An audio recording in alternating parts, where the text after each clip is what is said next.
Suspend చేయాలి న్యాయంగా నిలబడని ఎంఆర్ఓని వెంటనే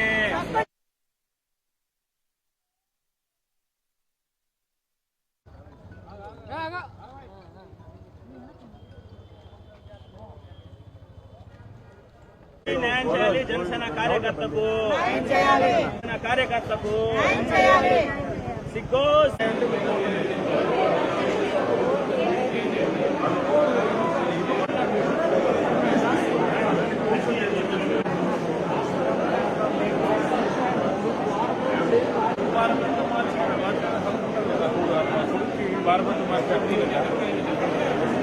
ఏ పేపర్ లేదు అది రాయిస్తున్నారు.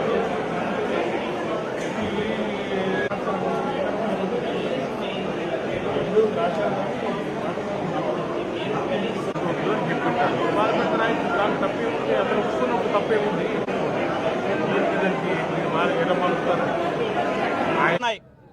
ఆ లేక్ వ్యూ కాలనీలో మీరు గమనిస్తే 2000 పైచిలుకు ఇల్లులు ఉన్నాయి. అయితే ఆ ఇల్లులందరికీ కూడా లేనిటువంటి చట్టము కేవలం మా కార్యకర్త జనసేన పార్టీ హరీష్కి మాత్రమే వర్తింపజేశారు. ఇది ఎంతవరకు న్యాయం అని చెప్పి కూడా మేమందరినీ అడుగుతున్నాం. మీడియా మిత్రులు కూడా ఒకటి గమనించాలి, అందరూ కూడా జనసేన పార్టీ ఆక్రమించిందని చెప్పారు. అయితే గతంలో మా కార్యకర్త తెలుగుదేశం పార్టీలో ఉన్నారు. ఆ పార్టీలో ఉన్నప్పుడు మాజీ కార్పొరేటర్ ప్రశాంత్ కిరణ్ అనే వ్యక్తి, అతనికి ఆ స్థలం కూడా వేరే వాళ్ళ దగ్గర నుంచి ఊరుకునే ఏమి ఇవ్వలేదండి. అతను కూడా డబ్బులు పెట్టే 30,000 రూపాయలు 50,000 రూపాయలు పెట్టి కొనుక్కున్నది. అతను కొనుక్కొని అక్కడ వాళ్ళ భార్య నగలు ఇవన్నీ కూడా పెట్టి ఒక చిన్న రేకుల ఇల్లు వేసుకొని ఉంటున్నారు. అయితే పక్కన కూడా కొంత ఖాళీ స్థలం అనేది ఉండింది. ఇదంతా కూడా కక్షపూరితంగా అతని ఇళ్ళకి. అయితే ఇక్కడ ఎంఆర్ఓ గారు వచ్చి అప్పటికప్పుడే పగలగొట్టాలని వచ్చారు.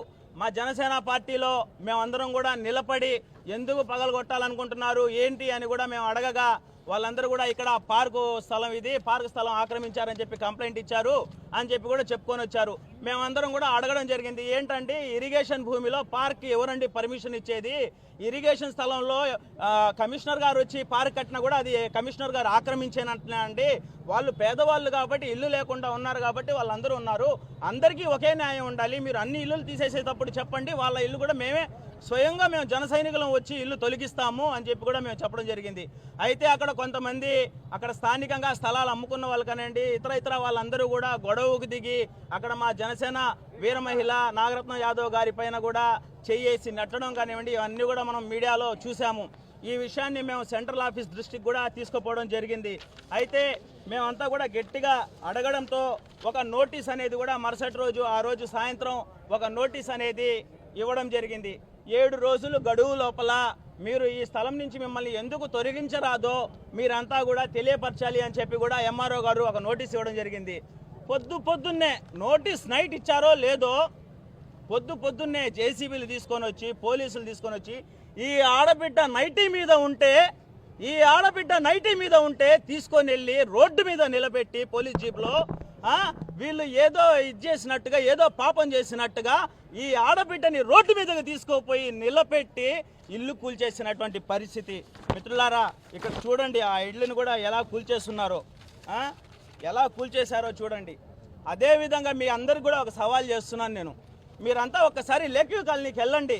అక్కడ ఎంతమంది తెలుగుదేశం పార్టీ కార్యకర్తలు, ఎంతమంది తెలుగుదేశం పార్టీ వాళ్ళు ఇల్లు ఆక్రమించుకొని ఉన్నారో మీరందరూ కూడా విజువల్స్ తీయండి. పెద్ద బిల్డింగ్లు కట్టుకొని ఉన్నారు. కానీ తెలుగుదేశం పార్టీ నాయకులకి ఎవ్వరికి వర్తించవు రూళ్ళు. కేవలం మా పేద కార్యకర్త తిననోడికి మాత్రం వీడి మీద మాత్రమే జులుం చేయగలుగుతారు, వీడి మీద మాత్రమే తప్పుడు ప్రచారాలు చేయించగలుగుతారు, వీడి మీద మాత్రమే తప్పుడు కేసులు పెట్టించి లోపలేయగలుగుతారు. ఇది ఎక్కడి న్యాయం? కూటమిలో ఇదెక్కడి న్యాయం? ఇదేనా కూటమి యొక్క సిద్ధాంతం?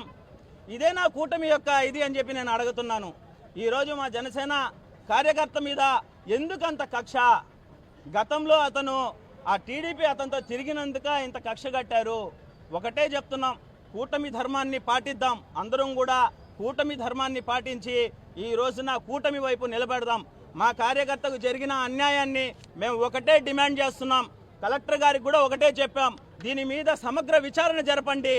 ఎందువల్ల ఎంఆర్ఓ గారు అంత ఇదిగా వచ్చి పగలగొట్టాల్సి వచ్చింది, ఎవరు ప్రోత్సహిస్తే వచ్చి నిలబడి కొట్టాల్సి వచ్చింది, దీని మీద ఒక ఎంక్వైరీ చేయండి.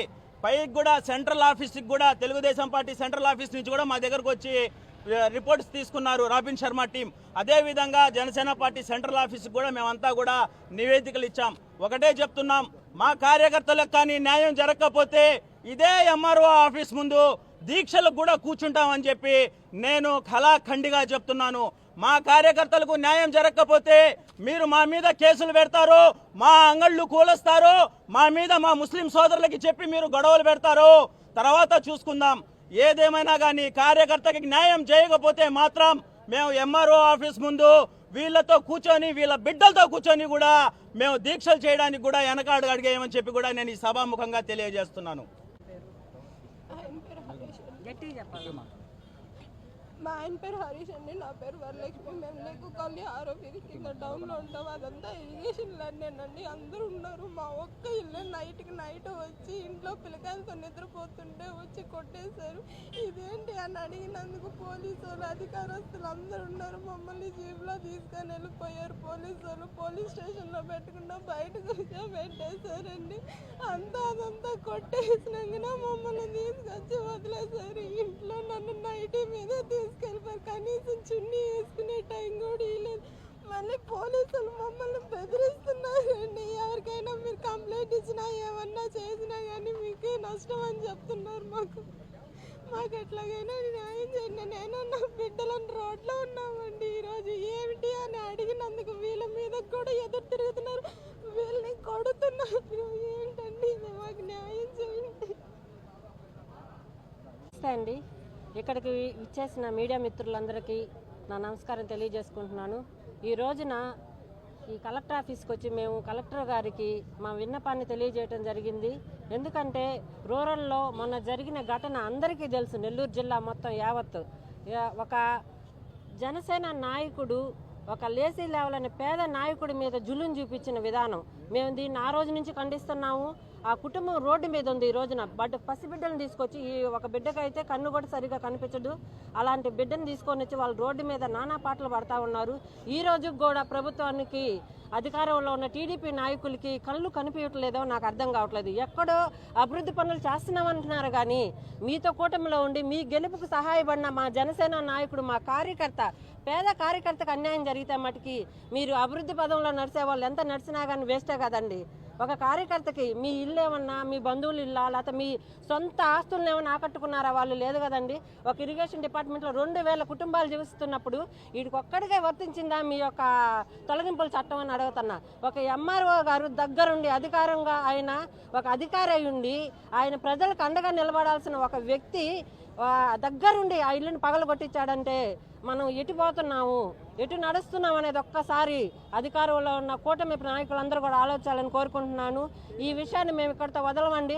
వాళ్ళకు న్యాయం జరిగేదాకా జనసేన పార్టీ నుంచి మేము ఆ స్టాండ్ తీసుకుంటాము. ఎక్కడైతే ఇల్లు కూల్చారో అక్కడే వాళ్ళకి ఇల్లు ఏర్పాటు చేసి వాళ్ళ నా ఇంట్లో నివాసం ఉంచేదాకా కూడా వాళ్ళ పక్క మేము పోరాడతాము.